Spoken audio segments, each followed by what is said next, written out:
দেখতে দেখতেই আমার ছেলেটা কত বড় হয়ে গেল। আর দেখো ওর কিন্তু স্কুলও শুরু হয়ে গেল। আজকে হলো দ্বিতীয় দিন স্কুল, গেল কালকে হয়েছিল প্রথম দিন, আর আজকে নিয়ে যাচ্ছে দ্বিতীয় দিন মা। আমার সঙ্গে ও যাচ্ছিল না। আর ওকে যখন আমি রেডি করিয়েছিলাম বা ভিডিও করেছিলাম তখন আমি খেয়ালই করি নাই ওর প্যান্টে দিয়ে সুতো বেরিয়েছিল, আমি সেটা খেয়াল করিনি। পরে আমি যখন ওকে গাড়িতে তুলে দেবো তখন আমি খেয়াল করেছিলাম। আর ও কিন্তু আমার সাথে স্কুলে একদমই যেতে চায় না। আমি কালকে নিয়ে গিয়েছিলাম কিন্তু আমার সঙ্গে ও থাকেই নি, অনেক কান্নাকাটি করেছিল, যার কারণে আজকে মাকেই নিয়ে যেতে হলো। তোমরা তো জানোই আমার ছেলে কিন্তু আমার মায়ের ভক্ত, আমার মাকে ছাড়া ও কিছুই বোঝে না, যার কারণে আমার মাকে ওর পেছনে সবসময় লেগে থাকতে হয়, যার কারণে মাকে স্কুলে নিয়ে যেতে হচ্ছে। আর আমি মাকে বলেছি তুমি স্কুলে নিয়ে যাও আর আমি বাড়ির সমস্ত কাজ করবো, যেই কথা না সেই কাজ, আমি বাড়ির সমস্ত কাজ করছি। মা কিন্তু ছেলেকে নিয়ে স্কুলে চলে গিয়েছে আর আমি দেখো রান্না বাড়ি সবকিছু করছিলাম। যেহেতু মা স্বর্ণকে নিয়ে স্কুলে গিয়েছে, আসতে অনেকটা দেরি হবে, যার কারণে আমি রান্নাটা সেরে ফেলেছি। আর রান্না যখন আমার হয়ে গেছে তখনই কিন্তু স্বর্ণ আর মা চলে এসেছিল। আজকে একটু প্রথম দিন তো আজকে একটু স্কুলটা তাড়াতাড়ি ছুটি দিয়ে দিয়েছে, এই 9:30 কি 10টা এরকম টাইম হবে, 10টার মধ্যে ছুটি দিয়ে দিয়েছিল, এমনি থেকে 10:30টার মধ্যে ছুটি দিবে বলেছে। আর স্কুল থেকে আসার পরে কিন্তু আমি জামা কাপড়গুলো ধুয়ে দিলাম, কেননা একদিনে শুকাবে না, যার কারণে 2 দিন লাগবে, যার কারণে আমি সকালবেলায় জামা কাপড়গুলো আসার পরে ধুয়ে দিলাম। তারপর মাও খেয়ে দিয়ে মায়ের স্কুলে ডিউটিতে চলে গেল আর আমি এদিকে ঘরটা মুছবো। আজকে প্রায় 1 সপ্তাহ হয়ে গেল ঠান্ডার জন্য ঘর মোছা হয় না, যার কারণে আমি বালতিতে জল নিয়ে নিয়েছি, একটু সার্ফও নিয়ে নিয়েছি, অনেকদিন হয়ে গেল নোংরা হয়ে গেছে ঘরে, যার কারণে একটু সার্ফ দিয়ে ঘরটা আজকে মুছবো। আর ঘর মুছবো, ঘরের জিনিস মুছবো না তা কি কখনো হয়? সেটা আমার পক্ষে সম্ভব না। আমি ঘর মুছতে হলে আগে শোকেস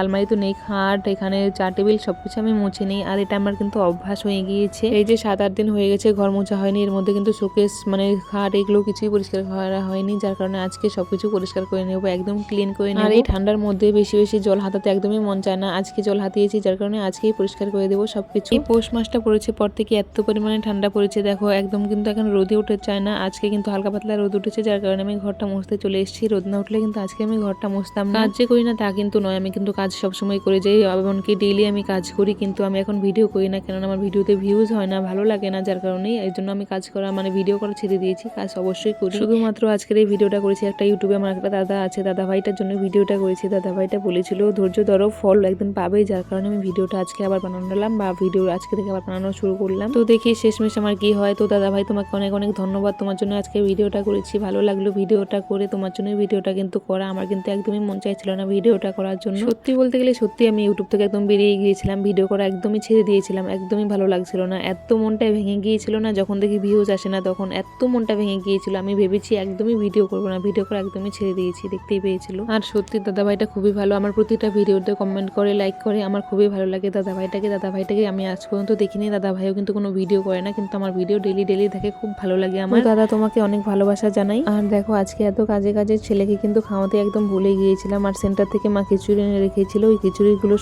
খিচুড়ির সবজিগুলো আমি বেছে নিচ্ছি, খিচুড়িগুলোই খাওয়াবো। স্বর্ণ কিন্তু স্কুলে খেয়ে এসেছিল, স্কুলে টিফিন খেয়েছিল, বাড়ি থেকে টিফিন দিয়েছিলাম, গোলা রুটি আর কলা, ওগুলোই খেয়েছিল, যার কারণে আমি খাওয়াইনি। সকালে এমনি থেকে না খেয়ে গিয়েছিল, ওইগুলোই খেয়েছিল, যার কারণে আর খাওয়ানো হয়নি। আর আমিও কাজে খুব ব্যস্ত ছিলাম, ওকে খাওয়ানো হয়নি, খাওয়ানোর সময়টা পাইনি। আর মাও স্বর্ণকে স্কুল থেকে এনে মাও কিন্তু চলে গিয়েছিল মায়ের স্কুলে ডিউটি করার জন্য, যার কারণে মাও খাওয়ানোর সময়টা পাইনি। আমি রান্না করে রেখেছিলাম, মা এসে খেয়ে দিয়ে চলে গিয়েছিল, আর যার কারণে আমার একটু খাওয়াতে লেটই হয়ে গেল আজকে। তারপর ওকে খাইয়ে দাইয়ে বাইরে এসে দেখো জামাটা খুলে দিচ্ছি, গরম জামাটা, এখন একটু রোদ পড়েছে, যার কারণে গরম জামাটা খুলে দিলাম। আর গরম জামাটা আজকে ধুয়ে দেবো ভাবছি, অনেকদিন থেকে ধোয়া হয় না, যার কারণে আজকে ধুয়ে দেবো। আর এদিকে টিফিন দিয়েছিলাম স্কুলে, ওই টিফিনগুলো দেখছিলাম কি খেয়েছে না খেয়েছে। অর্ধেক টিফিন খেয়েছে, অর্ধেক টিফিন রেখেছে, সবটা টিফিন খাইনি, বাকিটা ছাগলের জন্য রেখে দিলাম। সবকিছু ধুয়ে আমি রোদে শুকোতে দিচ্ছি। আর ওকে বলে দিয়েছে কালকে থেকে স্কুলে প্লাস্টিকের টিফিন বাটি নিয়ে যেতে না, যার কারণে আর প্লাস্টিকের টিফিন বাটি কালকে থেকে আর দেওয়া হবে না। তারপরে আবার এইদিকে গরম জল বসিয়েছিলাম স্নানের জন্য, গরম জলের মধ্যে কিছুটা নিম পাতা দিয়ে নিয়েছি, কেননা আমার মুখে কয়েকটা পিম্পল বেরিয়েছে, অনেকদিন থেকে পিম্পলগুলো কমছে না, যার কারণে আজকে নিম পাতা দিয়ে স্নান করবো ভেবে নিয়েছি, যার কারণে জলের মধ্যে কিন্তু আমি নিম পাতাটা দিয়ে দিয়েছি, তাহলে জলের মধ্যে পুরো পুষ্টিগুণটা ফুটে বেরিয়ে যাবে। আর দেখো জল বসিয়েছি, জল কিন্তু আমার হয়ে গিয়েছে গরম। আর এদিকে দেখো কারেন্ট নেই, যার কারণে আমার কল চেপে চেপে জল ভরতে হচ্ছে। যখনই আমার টাব গামলার জল ভরা হয়ে গেছে তখনই কিন্তু দেখি কারেন্টও চলে এসছে। দেখো কি ভাগ্য আমার ভাগ্য, সবকিছুই সবকিছুতে আমার ভাগ্য পিছনে থাকে। মোটরে স্নান করতে করতে কল চেপে স্নান করতে একদমই ভালো লাগে না, কিন্তু কি করব বলো, এখন তো স্নান করতে হবে, জলটা গরম হয়ে গিয়েছে অনেকটাই, আর ঠান্ডা হয়ে যাবে অনেকক্ষণ রাখলে, যার কারণে আমি কল চেপে চেপে স্নান করে নিচ্ছিলাম। আর নিম পাতা যে সিদ্ধ বসিয়েছিলাম জলগুলোতে এত পরিমাণে নীল হয়েছে, নিমের রস সবগুলো বেরিয়ে গিয়েছিল, এত তিতো হয়েছিল, তবু স্নান করেছিলাম। স্নান টান করে এদিকে আবার পাশের বাড়িতে ছিল অন্নপ্রাশন, একটা অনুষ্ঠানে ছিল, সেই অন্নপ্রাশনের অনুষ্ঠানে দেখো বাজনা এসছে, সবাই নাচছে, আমি কিন্তু নাচি না, আমার নাচতে একদমই ভালো লাগে না, ওরা নাচছে আমি ভিডিও করছি, ওদের নাচে দেখে কিন্তু আমারও খুব নাচতে ইচ্ছে করছিল, কিন্তু বলো তো কি আমি না নাচতেই পারি না, যার কারণে আমি একদমই নাচি না। আমি আমার নিজের বিয়েতে শেষ নেচেছিলাম, আমি আমার নিজের বিয়ের পরে আর নাচা হয়নি। বন্ধুরা তোমরা যদি আমার আমার থেকে এরকম ভিডিও পেতে চাও কমেন্ট করে অবশ্যই বলবে।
নাচ তো অনেকই দেখলাম, নাচ দেখার পর বাড়িতে এসে দেখি এদিকে আমার মা কিন্তু সুন্দর সুন্দর পাটিসাপটা বানাচ্ছিল। আমার মাকে আমি বলেছিলাম কয়েকদিন আগে মা খুব পেটে খেতে মন চেয়েছে, পাটিসাপটা খেতে মন চেয়েছিল, যার কারণে মা কিন্তু আজকে পাটিসাপটা বানিয়ে ফেললো। আমাদের কার কার পাটিসাপটা পিঠে খেতে ভালো লাগে তারা অবশ্যই চলে এসো আমাদের ঘরে পাটিসাপটা পিঠে খেতে। তো বন্ধুরা আমার ভিডিওটা আজকে এই পর্যন্ত, দেখা হচ্ছে পরের ভিডিওতে।